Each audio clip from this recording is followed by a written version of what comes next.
Good morning. It is a Monday morning, and wow, it just kind of feels like a page was turned, a new chapter started, and almost like we're trying to put what happened last week behind us, and the weather saying, "Well, I'll help you out. I'll help you out. It'll be all right." Walked outside today, and that's actually something where you can go out dressed like this. It's beautiful, beautiful. So welcome, and a good Monday morning to you. As I was getting ready to figure out what I was going to be talking about today, I ran across this article by Mick Ukleja.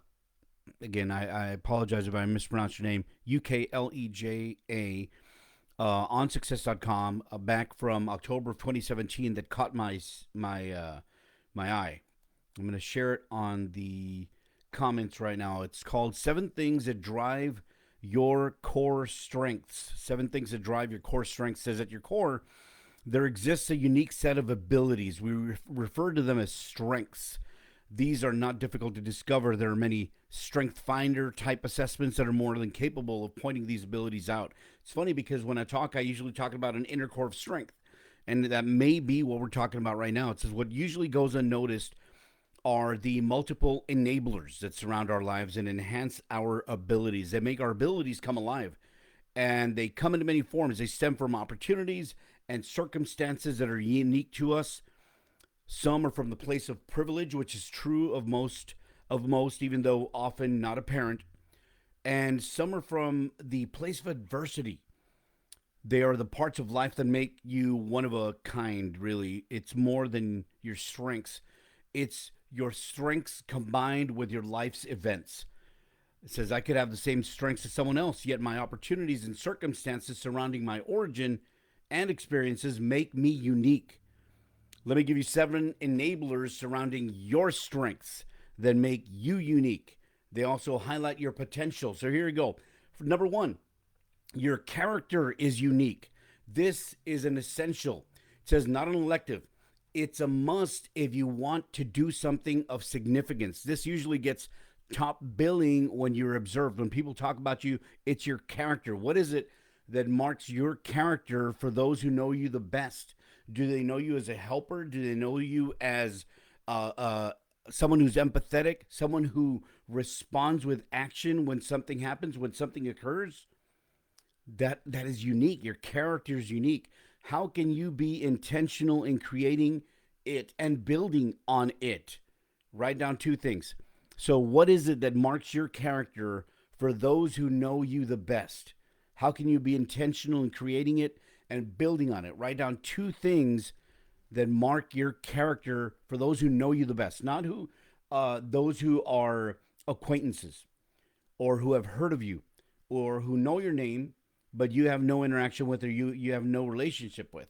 So remember, number one, your character is unique, and we're talking about seven things that drive your core strength. Here we go. Number two, your experiences are unique. You can't go above that. That is absolutely true. Though the total of your experiences have left an indelible mark. You can't deny them, make them up, nor change them. They are yours. Even though time moves on, it passes to the present from those experiences. They are, therefore, to be embraced. What are two experiences that were points of demarcation for you? What are two experiences that were points of demarcation for you? And you're like, demarcation, what does that mean? I know because it kind of crossed my mind. Demarcation, the actual literal definition is the action of fixing the boundary or limits of something, something that defines you. So, again, going back, what are two experiences that were points of demarcation for you? Your experiences are unique. That's number two on the things that drive your core strength. That's really interesting. I can think of a couple for me that pretty much defined who I am. May have to go. I may have to. This is one of those articles that I may have to sit down with and kind of have a longer conversation with myself about. You know what I mean? Number three, your advantages are unique. We don't like to think about whether or not we have some sort of advantage over somebody else. Now, people are talking about privilege, right? There are things in life that have given you a competitive advantage. Do you know what they are? Others do.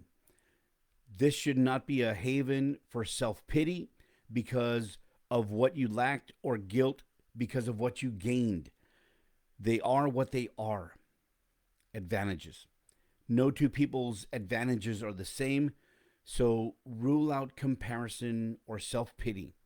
Ignorance will underplay your advantages. Ignorance will underplay them. Acknowledgement will leverage them. Can you name and claim two of yours? This is interesting for me because when we talk about advantages and he's talking about negative, you know what I mean? Negative and positive. Says no two people's advantages are the same and about not having and having, things like that. Um, I've heard two schools of thoughts regarding how you grow up. Let's say if you grew up in a family or a situation that was lacking, right? It's like, oh, I was lacking and, we had to struggle and we overcame and that gave me strength and that made me a better person, gave me resilience, et cetera, et cetera, et cetera.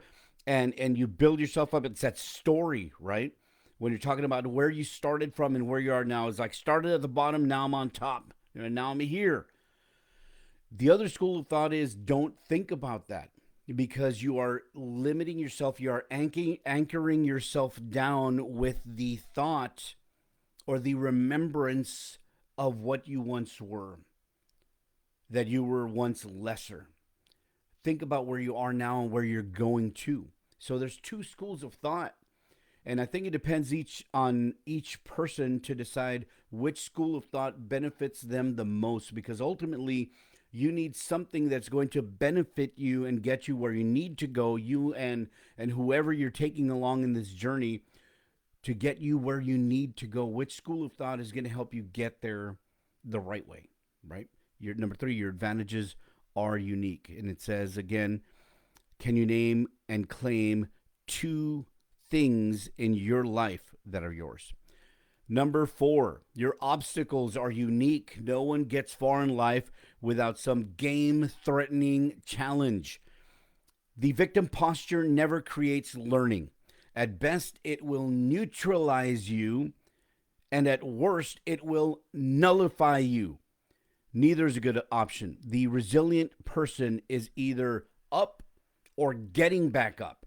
Your obstacles have been significant in making you who you are today. We're just talking about that. Literally just talked about it. Your greatness lies outside your circle of comfort. How many times have you heard someone tell you that what you want is one step beyond your comfort zone?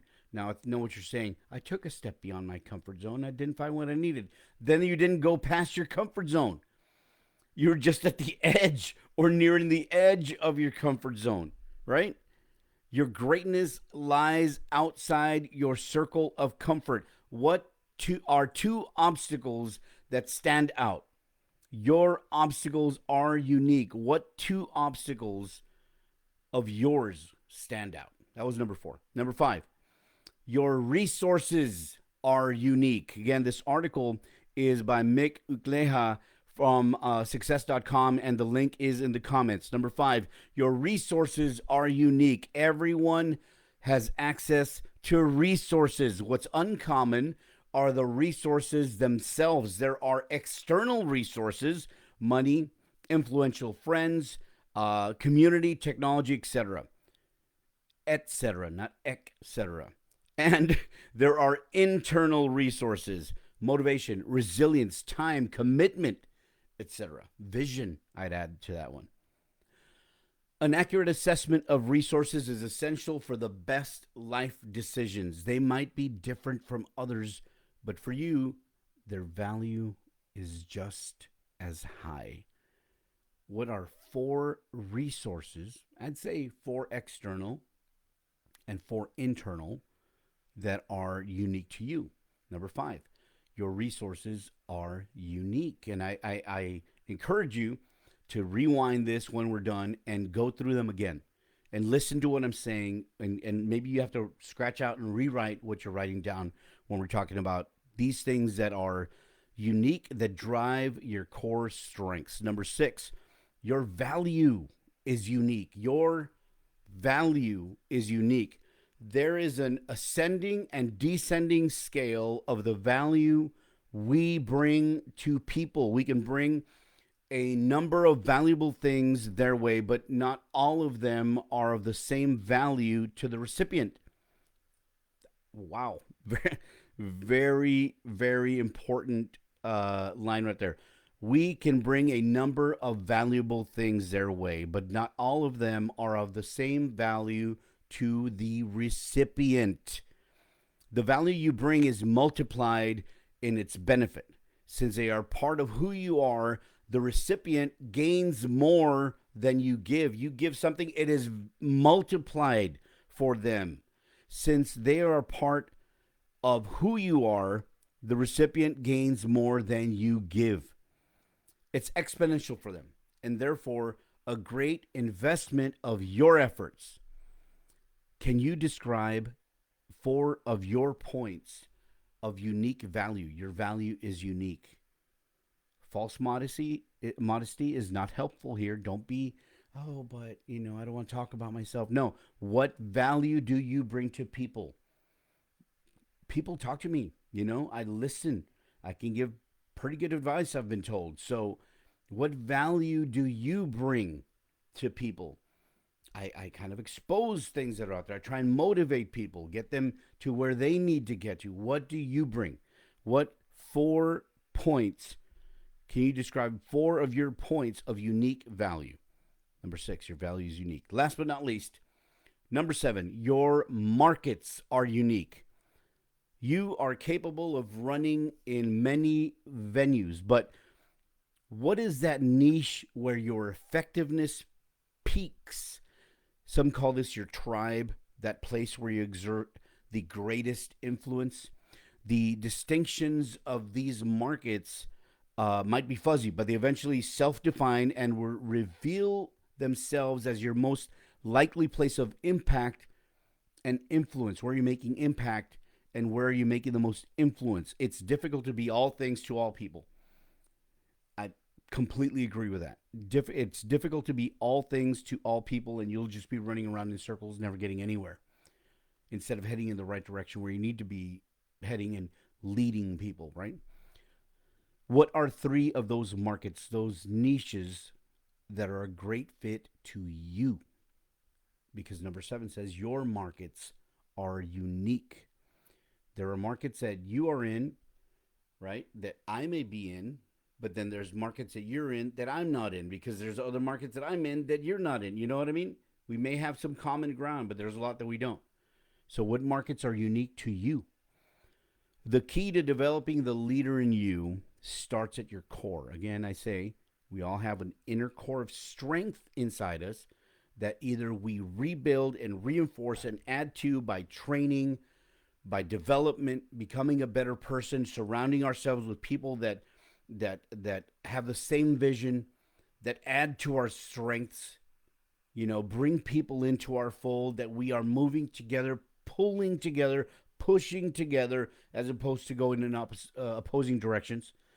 Or you can just add on, oh, I failed. Oh, no, I can't do this. Oh, doubts, negativity, anxiety, just covering up your core of strength and not allowing it to be fortified as you continue down your journey. So what are you going to do? Are you going to fortify your core of strength, or are you going to dampen it down? That's a decision you have to make.